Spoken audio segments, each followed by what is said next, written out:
ଆମର ଏଠି ରୋଷେଇ ହେଉଛି ମାଛ ପାଇଁ ପିଆଜ ହେଇଯାଇଛି। ଏବେ ଏଥିରେ ଦେଇଦେବା ଅଦା ରସୁଣ ଦେଇଦେବା।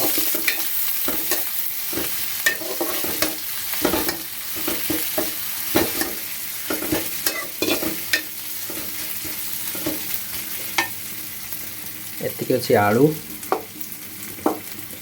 ଆଉ ଏଇଠି ଅଛି ମାଛଟା ଭଜା ହେଇଯାଇଛି। ଏତିକି ଅଛି ମାଛ। ଏବେ ପୁରା ସର୍ଟର କିନ୍ତୁ ଟାଇମ୍ ନାହିଁ, ଆଜି ବହୁତ ଟାଇମ୍ କମ୍, ତେଣୁ ଆଜି ପୁରା ସର୍ଟର ରୋଷେଇ।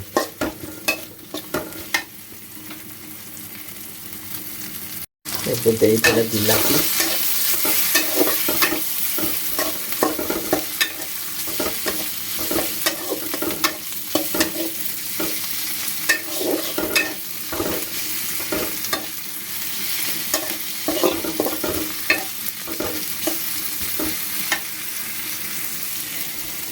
ଭାତ ହେଇଗଲାଣି।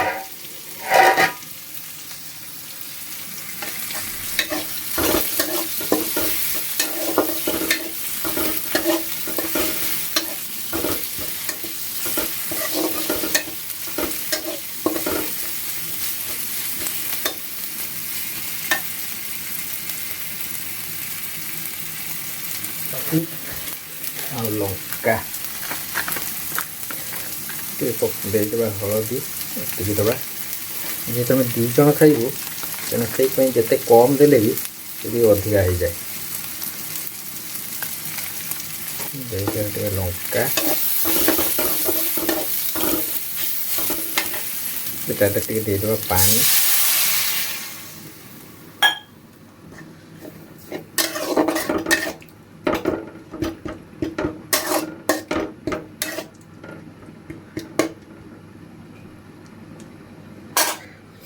যেহেতু আজ পুরা দিন সারা কিছু ବି ଖାଇନି, ତେଣୁ ସେଇଥିପାଇଁ ପୁରା ଭୋକ ଲାଗିଲାଣି। ମାନେ ସନ୍ଧ୍ୟା 7:30 ହେଇଛି, ଭୋକ ଲାଗିଲାଣି ଯେତିକି ମାନେ ପୁରା ଆଉ ରହି ହେବନି। ତେଣୁ ସେଇଥିପାଇଁ ମୋର ଶୀଘ୍ର ଆଜି ହେଇଗଲା ତରକାରୀ। ଏଥିରେ ମସଲା ହେଇଗଲା। ଏବେ ଦେଇଦେବା ଆଳୁ ଆଜି ଭଜା ହେଇନି, ଯେହେତୁ ଆଜି ଭୋକ ଲାଗିଲାଣି ତେଣୁ ସେଇଥିପାଇଁ ଆଉ ଆଳୁ ଭାଜିନି।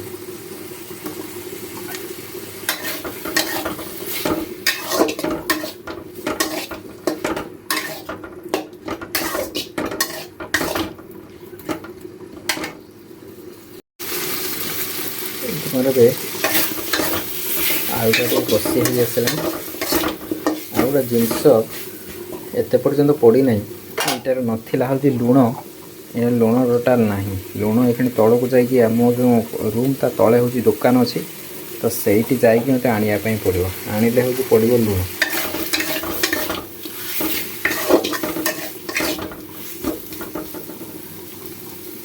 ଆଉ ଏମିତି ରୋଷେଇ ମାନେ କରିକି ଖାଉଥିବେ, ଏତେ ଜୋର ଭୋକ ଲାଗିଥିବ, ଯଦି ମାନେ ନଥିବ କିଛି ଗୋଟେ ଜିନିଷ, ସବୁ ଜିନିଷ ଥିବ ଗୋଟେ ଜିନିଷ ନଥିବ, ସେଭଳିଆ ଟେନସନ୍ ଆଉ କେଉଁଠି ମୋତେ ଲାଗେନି।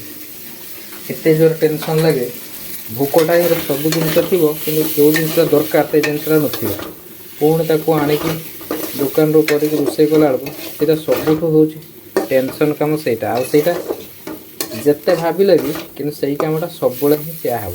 କିଛି ନା କିଛି ଗୋଟେ ଜିନିଷ ନଥିବ। ଯେଉଁଦିନ ପୁରା ଦିନ ସାରା ଖାଇବା ହେଇନଥିବ କ'ଣ ଗୋଟେ ବ୍ୟସ୍ତରେ, ସେଇଦିନ ହିଁ କିଛି ଗୋଟେ ଜିନିଷ ନଥିବ।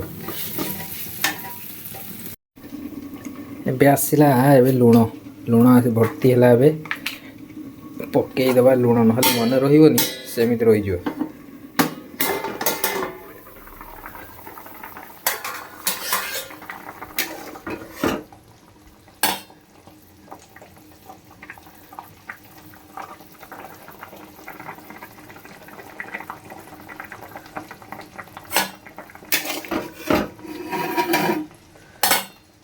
ଆଉ ଟିକେ ଦେଇଦେବା,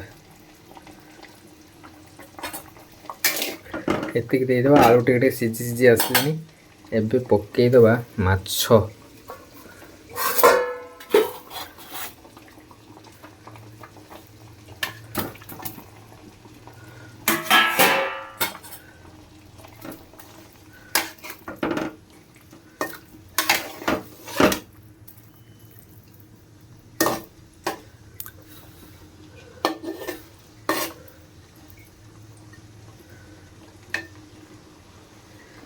ହେଇଗଲା ଆମ ତରକାରୀ। ୟାକୁ ଆଉ ଥରେ ଢାଙ୍କିଦେବା।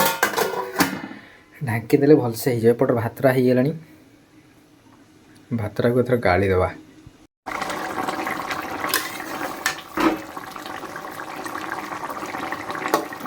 ଆଳୁ ବି ସିଝିଗଲାଣି। ଆଉ 2 ମିନିଟ୍ ପରେ ହେଇଯିବ ଆମ ଖାଇବା।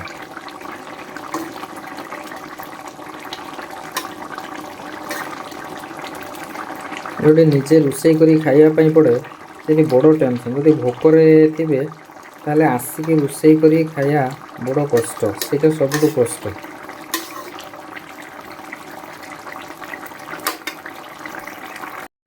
এইটি ମୋର ଆସିଯାଇଛି ଖାଇବା।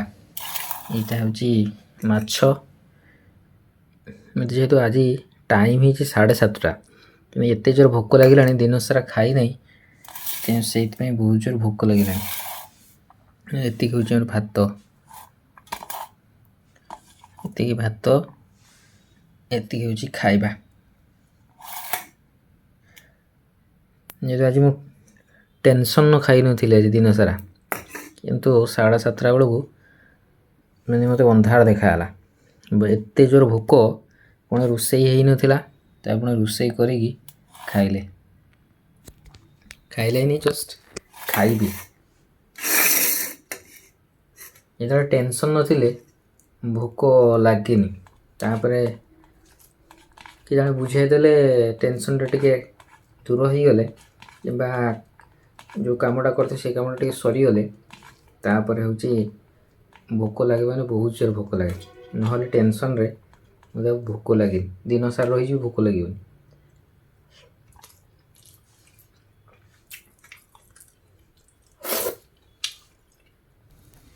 ଏଠି ମୋ ତରକାରୀଟା ବହୁତ ବଢ଼ିଆ ହେଇଛି। ମାନେ ଭୋକ ଲାଗିଛି ବୋଲି ଭଲ ଲାଗୁଛି କି କହିପାରିବିନି, କିନ୍ତୁ ତରକାରୀଟା ଆଜି ବଢ଼ିଆ ହେଇଛି। ପୁରା ଗରମ ଗରମ ଅଛି, ଆଉ ଭଲ ଲାଗୁଛି। ମାଛଟା ବି ବହୁତ ବଢ଼ିଆ ଅଛି।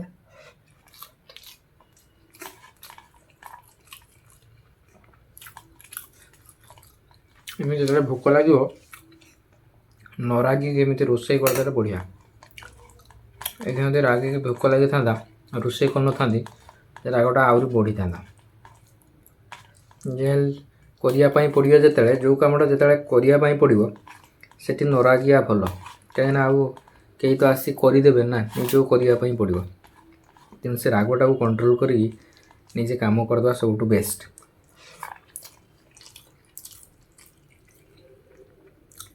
ଏଇଟା ହେଉଛି ମାଛ। ଏ ଭଲ ମାଛଟେ ଦେଇଥିଲା ଆଜି।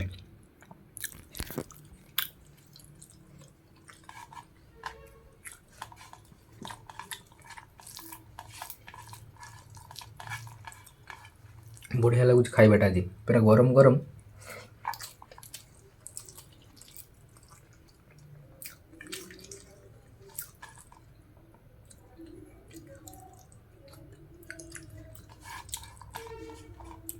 ତ ଆଜିକାର ବ୍ଲଗ୍ଟି ଏମିତି ଥିଲା। ଯଦି ଭଲ ଲାଗିଥାଏ ଲାଇକ୍, ସେୟାର, ସବସ୍କ୍ରାଇବ୍ ଆଉ କମେଣ୍ଟ କରିକି ଜଣାଇବେ। Thank you.